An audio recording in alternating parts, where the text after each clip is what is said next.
Yo, what is going on, guys? It is Nate here, and just I'd like to shout out to my friends that are playing this video at work or through Xbox Live right now. Screw you. I hate you. All my friends have been doing is just trying to embarrass me, and it's kind of fun, I'll admit it. Just playing my videos over and over again, walking up to me going, yo, what's going on, guys? It's pretty funny.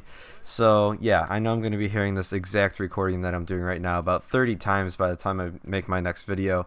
But what I wanted to talk about was actually the DLC, whether it be Call of Duty, Destiny, Battlefront, anything really in the future of gaming.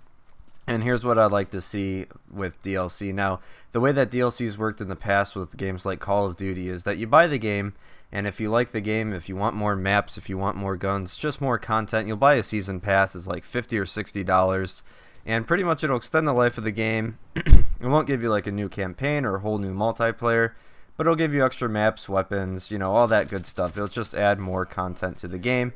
A lot of the times it'll split up the community. Just like, let me give you an example. Titanfall, when the season pass first came out, the community gets split up between the people who don't have the season pass and the people that do have the season pass. And the problem with that is that your connections are going to be worse because there's less and less people that you're trying to connect to if you do have the season pass or if you don't. Your player base is getting split into two, so it like halves the community. And then Titanfall did a brilliant move at the end of the life cycle. I believe it was a year after the game was released. They gave the season pass to everyone, so you could go ahead and buy a copy right now at GameStop for like 20 bucks or whatever it is. And if you haven't played Titanfall, I definitely recommend it because I think it's pretty fun and original. And Titanfall 2 is probably right around the corner. We haven't had much news about it, except it's going to be on the PS4 as well this time. So I'm pretty excited for that. But yeah, so they gave the season pass out for free, which is a huge move. I never see really many big companies do that. A lot of the smaller games will give out their DLC for free and stuff like that. And that's just a great move. It definitely unified the community, and I realized that not a lot of people were happy with the season pass because it didn't add any weapons or titans or kill streaks, grenades, or anything like that. It's just maps, and that's just, the game's fault, really, not the DLC's fault. But I mean, it kind of is the DLC's fault for being boring. But so the community wasn't big at the end of the year, but still, at least it wasn't small and split. It was just small and unified. Another thing that I like is Battlefield. What Battlefield 4 has done, at least, is given out a lot of new free guns. That's just something that they didn't have to do. Battlefield 4, when it first came out, it was absolutely garbage. You couldn't really play a match. It was really laggy, crashed all the time. Just a ton of problems at launch. And, EA is like, hey, my bad. Not really much we can do except for fix the game.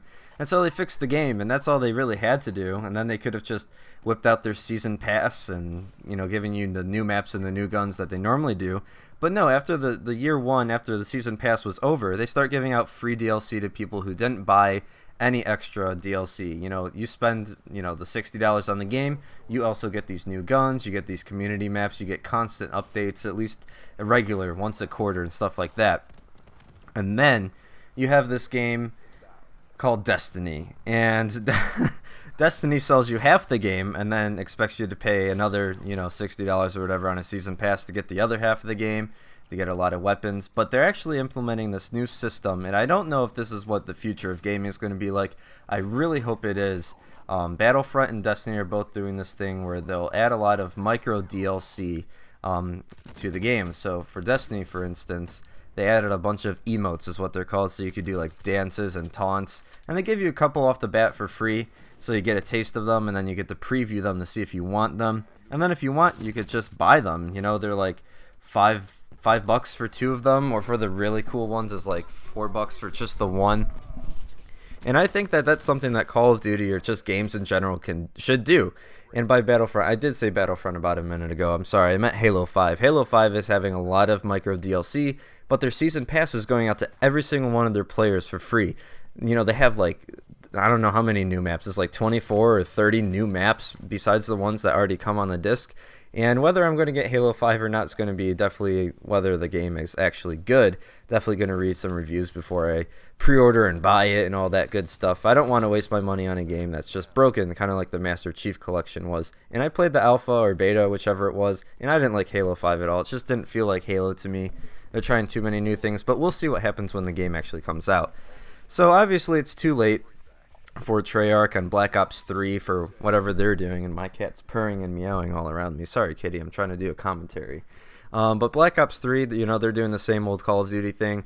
And Black Ops 2 introduced the micro DLC where you had the season pass and the micro DLC, which was separate, which is really unfortunate. I wish that all the skins and reticles and whatever they're going to throw in the Black Ops 3, I really wish that was part of the season pass, because you already spend so much money on the game, and then you spend so much money on the season pass, and it's kind of like a kick in the nuts to the loyal players who spend all this money and still get screwed over because they have to buy more micro DLC if they want to get it.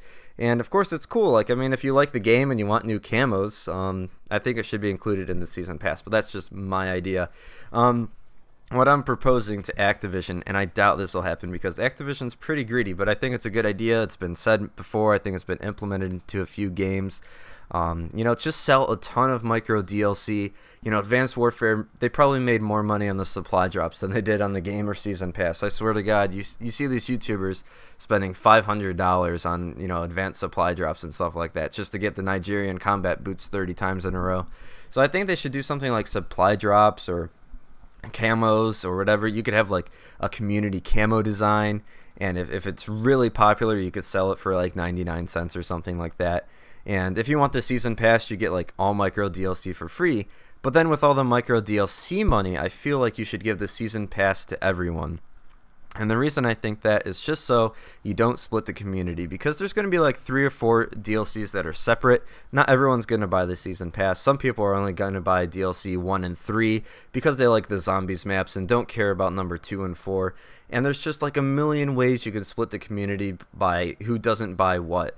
And I don't like that. I want more players to be playing the same exact game. It'd be really great. And plus, if you do buy the season pass, it's really boring because all you do is just run into a bunch of tryhards, full parties, a bunch of sniper teams. Not really fun. So what I'm proposing for the future of Call of Duty and gaming in general is sell those micro DLCs. I know I kind of like sinned on it before because I don't think it was really a great idea to screw over people who bought the season pass and then you want to charge them even more. But if you just charge the micro DLCs and give everyone the season pass, just like Titanfall did, and GTA is just giving out a ton of free DLC, which is absolutely great, taking great care of that game, even though it did have launch problems as well. I just think that'd be better for the community in whole for any game, and I'm specifically saying Call of Duty because I definitely notice it the most in Call of Duty when it comes to splitting up the community. Anyway, that's pretty much it.